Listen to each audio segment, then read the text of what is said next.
Hi everyone, hope you're doing well from wherever you're watching this channel, depending on your time zone. Now, there is a political lesson that many politicians should learn from in what Rigathi Gachagua experienced yesterday in the hands of the police officers in this country when he was attempting to attend a public rally. I shared the images of the vehicles, but today Gachagua has released the images of really his security guard on how he was attacked by the security officers, how really he suffered severe injuries.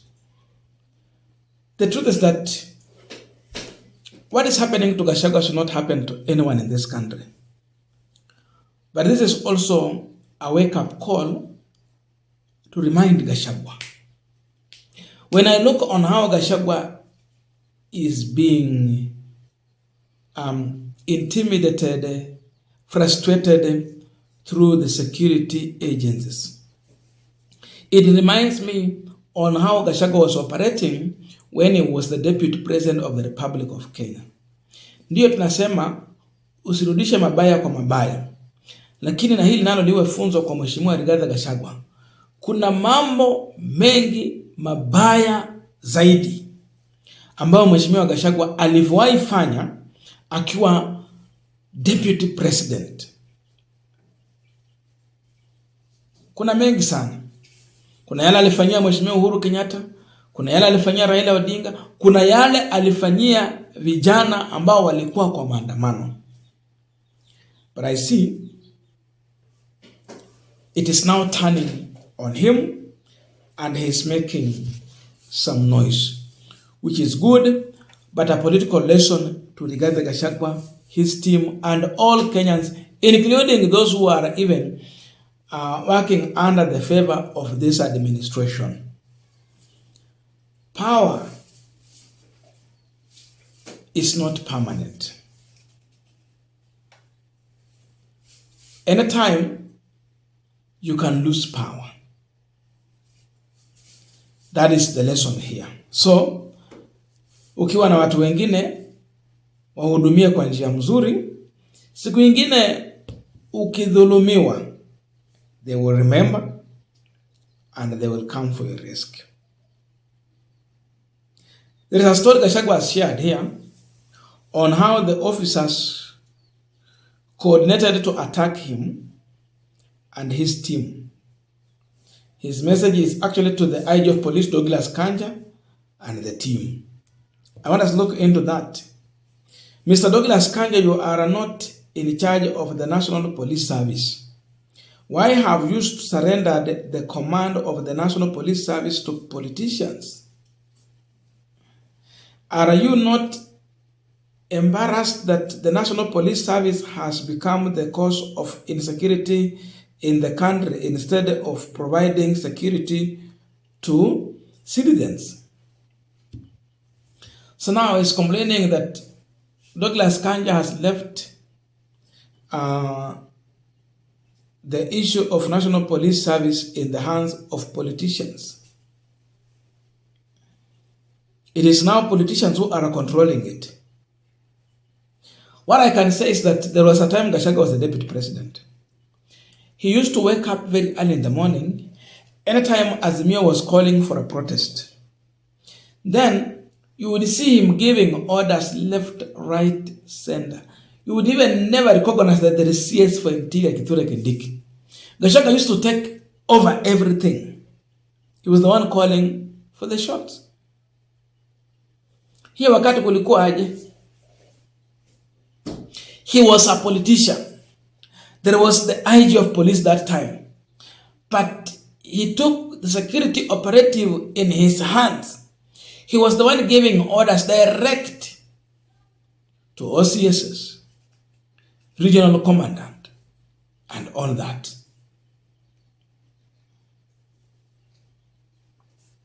You are a part of this sorry state of affairs and you are clueless and in the dark on police involvement in causing terror instead of protecting Kenyans.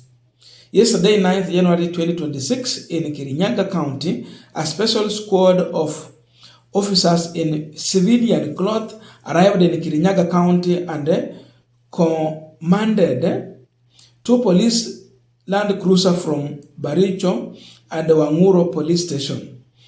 A squad was under the command of an officer attached to Muranga's woman representative. Sasa hao ndio walikuwa na peana order. Sasa imekuwa kisiasa. Woman representative, now the officers attached to her are the ones now being used in the operation of yesterday. This officer is the same one who attacked Senator John Methu in Muranga in July 2025.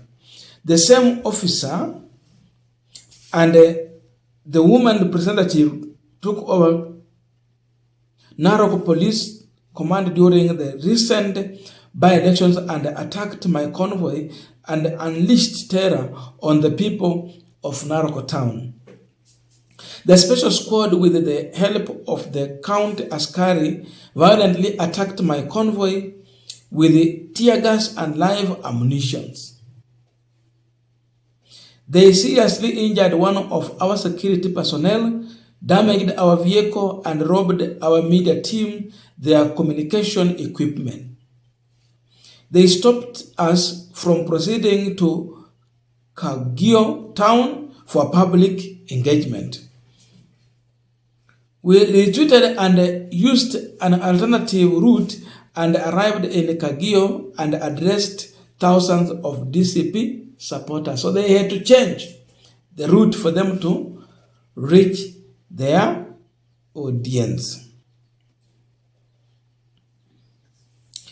Mr. IG, please explain to Kenyans what is happening in the National Police Service. Are there several different commands outside your command? Are you being intimidated and undermined by your junior? Haya maswali Gachagwa anauliza ni maswali ya kweli, ya haki kabisa. Lakini kuna wakati pia yeye alikuwa anafanya hivyo. Ama jiuliza haya maswali kabla auliza IG kind of the same questions, you would know that it is Gachagwa in charge. The East Africa Spectre was attacked. Command from above. I remember Northland, which was invaded.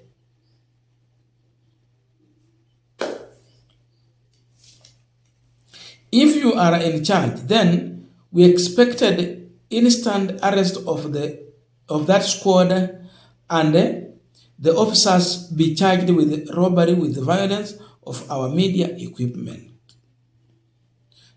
As your neighbor at home, I am indeed very embarrassed by your stewardship of the National Police Service and how you can surrender the command of the service to a junior. Excited bellicose and overzealous politicians. Very embarrassing.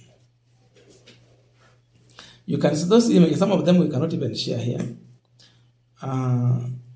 Gachagwa's man or men was seriously attacked. This guy suffered a deep injury on the forehead here. Yani lidunga ni kama ikatengeneza shimo. It was sad. But that is what Gachagwa went through. Sijui kama Gachagwa anaelewa.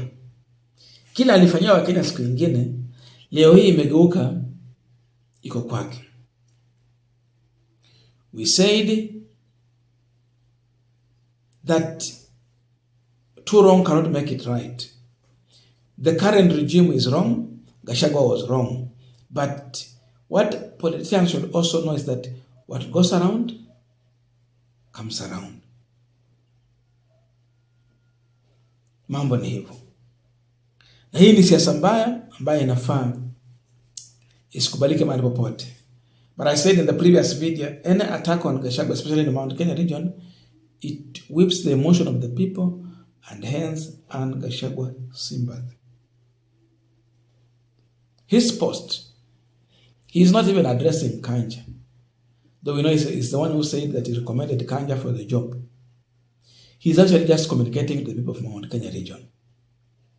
And his main intention is to win the sympathy of his own people.